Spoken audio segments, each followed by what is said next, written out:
Hi children, welcome to EduCup. Today we are with a new video from grade 6 science.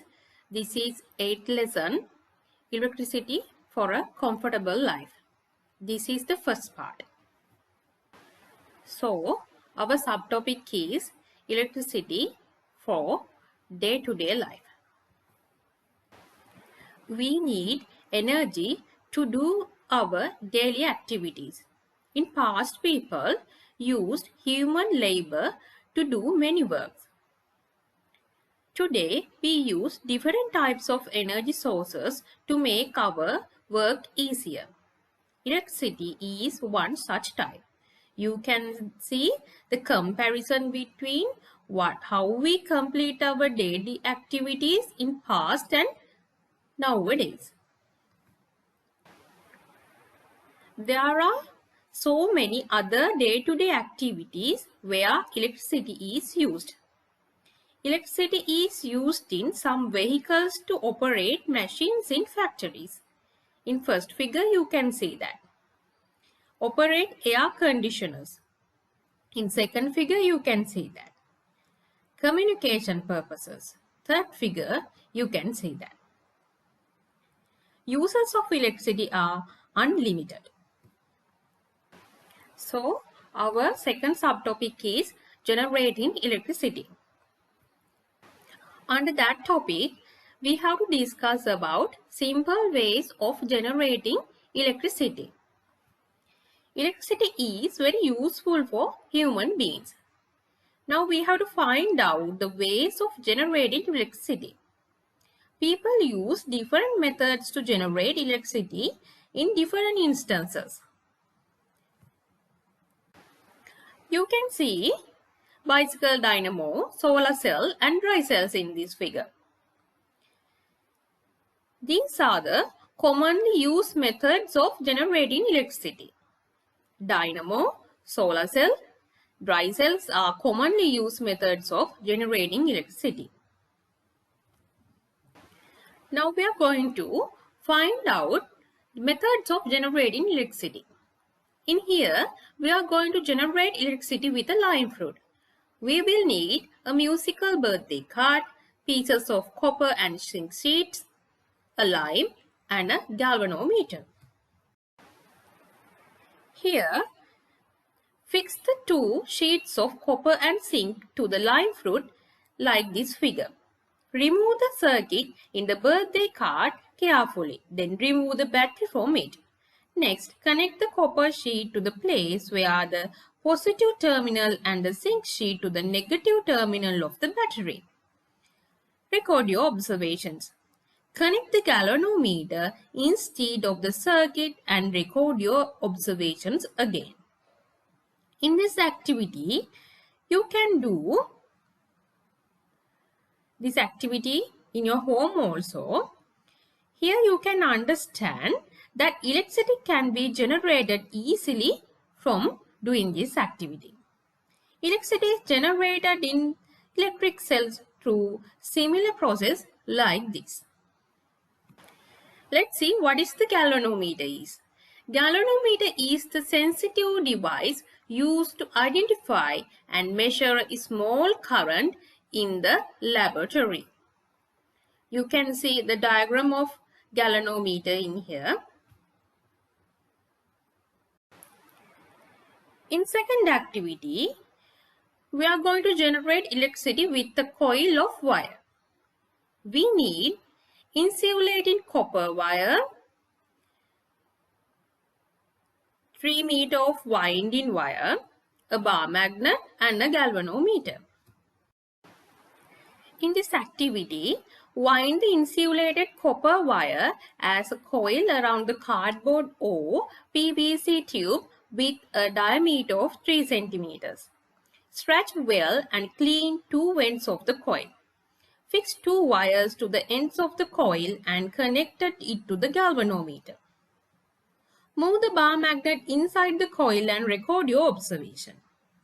In this activity, you can understand that an electric current was generated by moving magnet inside the coil of the wire. How are we going to understand there's a electric current? Because that needle of the galvanometer is moving. So we can conclude that there's a small current is generating by doing this practical.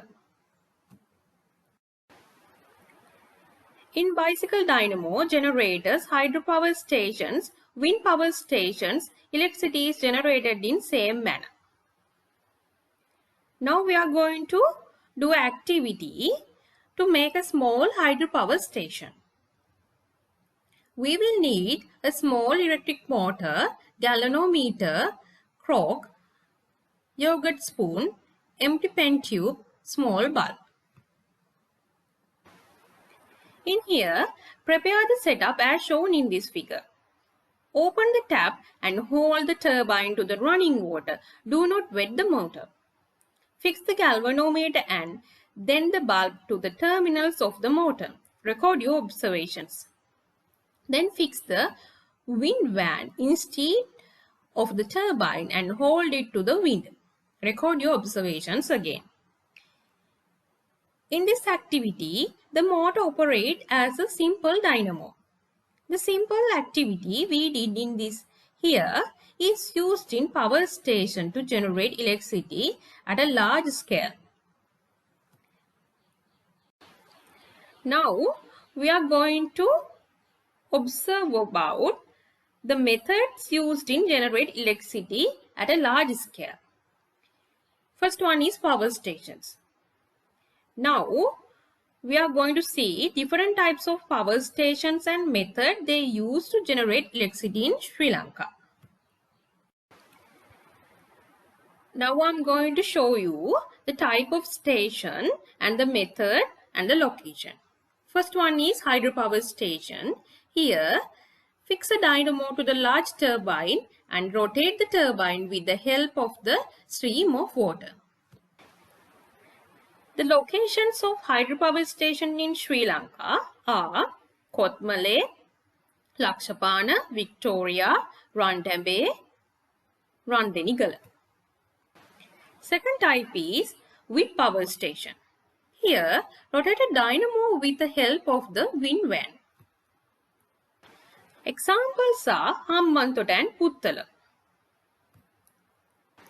Next type is coal power plant. Fix a dynamo to the turbine and rotate the turbine with the help of the steam. The location is Norochovale. Next type is fuel power station.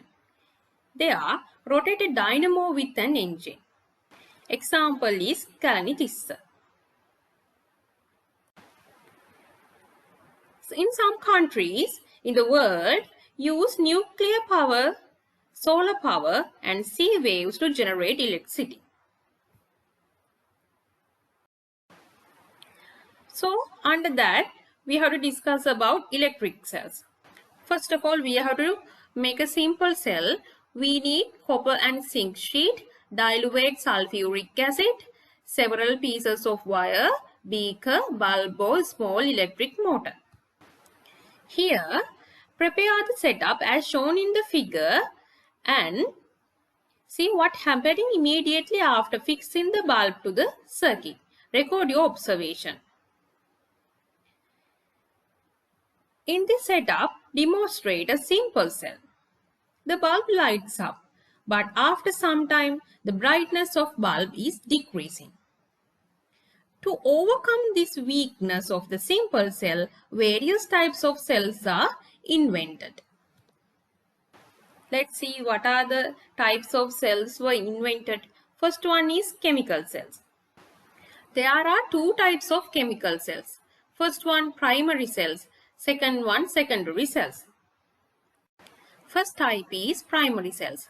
Chemicals in these cells are exhausted in use and after a certain period of time, they become inactive. These types of cells cannot be recharged. Dry cells, wristwatch batteries, certain camera batteries are examples for primary cells. Next type is secondary cells. Chemicals of these cells to get exhausted and become inactive after a certain period of time. they can be recharged by supplying electricity to them. So we can use them for longer period of time. Examples are car batteries, that means lead acid accumulators, mobile phone batteries, torch batteries are examples for secondary cells. Next cell type is solar cells. When sunlight falls on solar cells, electricity is generated. Large solar cells are made out of collection of small solar cells. That's what we have to learn as the first part of this lesson. Let's meet with the second part. Till then, thank you.